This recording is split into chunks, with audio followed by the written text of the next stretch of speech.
नमस्कार, मैं जितेंद्र नायकवाल। जनसंपर्क टुडे में आपका स्वागत है। आइए देखते हैं दिन भर की खास खबरें।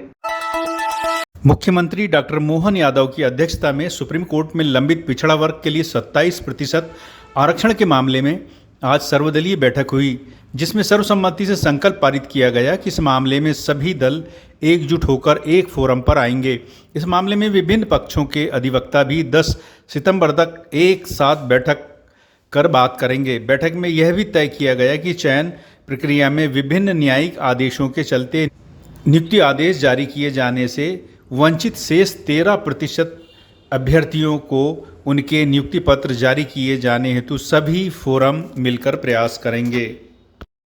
सरकार द्वारा आज ये एक सर्वदलीय बैठक हमारी बुलाई गई थी, जिसमें भारतीय कम्युनिस्ट पार्टी, आप पार्टी, समाजवादी पार्टी, भारतीय इंडियन कांग्रेस, भारतीय जनता पार्टी, हमने सबने मिलकर के हमारे राज्य के ओबीसी वर्ग के आरक्षण को लेकर के जो सुप्रीम कोर्ट और कोर्ट में प्रकरण चल रहा है, जैसा कि हम सबकी भावना है, ये चलने वाले कोर्ट के स्टे पर चूंकि कांग्रेस भी और बाकी अपोजिशन पार्टी भी और भारतीय जनता पार्टी भी सबने अपनी विधानसभा में भी इस बात को स्पष्टता के साथ रखा था कि 27% आरक्षण देने में हम यूनानिमस तैयार हैं। तो चूंकि कोर्ट में अलग अलग वकील लड़ रहे हैं, अलग अलग प्रकार से प्रकरण है, लेकिन चूंकि सुप्रीम माननीय न्यायालय ने एक निर्णय लिया कि वो 22 सितंबर से डे टू डे की इसकी हियरिंग करेंगे। ऐसे में डे टू डे की हियरिंग करने में हमारे सब वकीलों का भी मत इकट्ठा आए या वो वकील बैठ करके डिसाइड कर ले कि क्या हो सकता है, वो उस तरह से अपनी लाइन बनाए। हम सब मिलकर के हमारे जो विधानसभाओं के अंदर अलग अलग हमने सबने अपनी बात का समर्थन दिया था, उसी बात के लिए दोबारा आज हम सब बैठे भी हैं और एक सर्वदलीय संकल्प हमने भी पारित किया है, जिसके आधार पर ये ओबीसी आरक्षण देने के लिए एकजुटता एक फोरम पर आए और इसी में विधायिका, न्यायपालिका, कार्यपालिका सम्मिलित रहे। इसके क्रियान्वित करने के समेकित प्रयास करेंगे और इससे जुड़े वकीलों को 10 सितंबर के पहले सभी सामूहिक रूप से बैठ करके बात कर ले।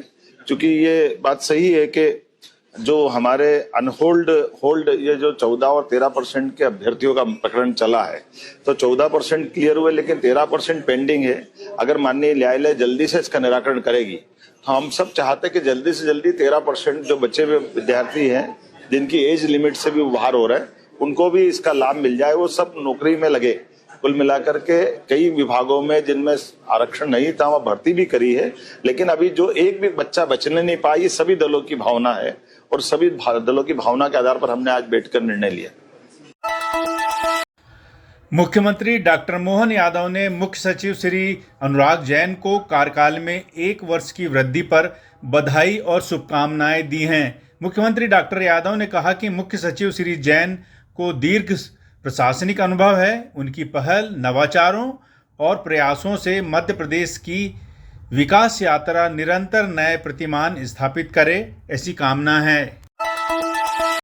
मुख्यमंत्री डॉक्टर मोहन यादव की उपस्थिति में मध्य प्रदेश टाइगर फाउंडेशन समिति और ग्रीन जूलॉजिकल रेस्क्यू सेंटर समिति के बीच एमओयू का आदान प्रदान किया गया। यह समझौता वन्य जीवों के संरक्षण एवं संवर्धन की दिशा में ऐतिहासिक पहल है।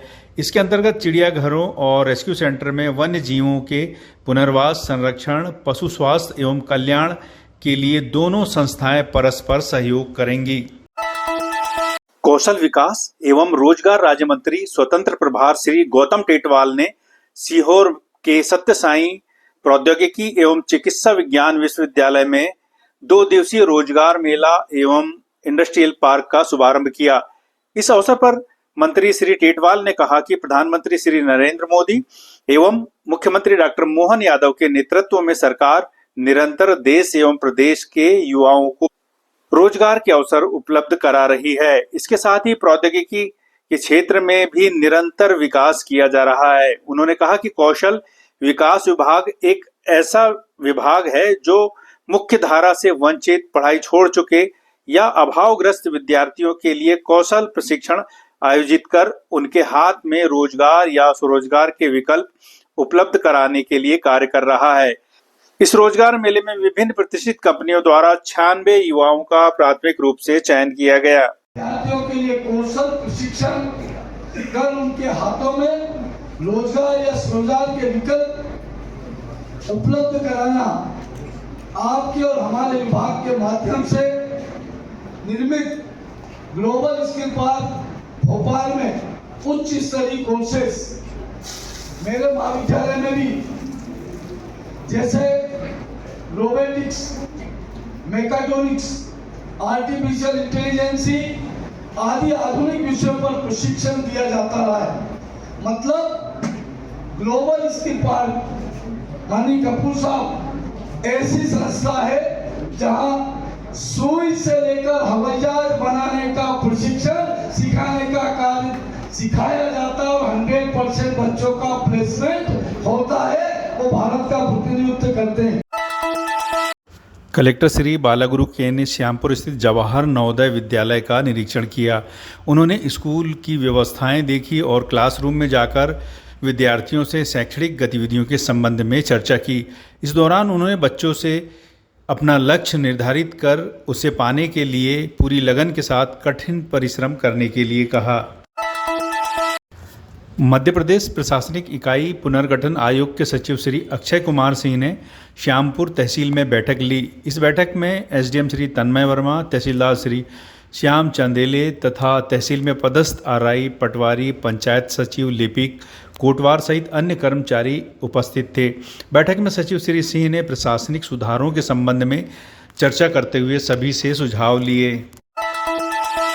प्रधानमंत्री श्री नरेंद्र मोदी ने आज प्रधानमंत्री जनधन योजना की 11वीं वर्षगांठ का उल्लेख किया। उन्होंने कहा कि यह एक परिवर्तनकारी पहल है जिसने पूरे भारत में वित्तीय समावेशन को नया रूप दिया है।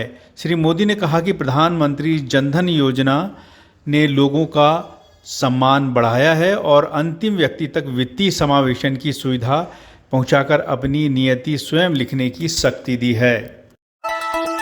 फिर मिलते हैं दिन भर की खास खबरों के साथ, तब तक के लिए नमस्कार।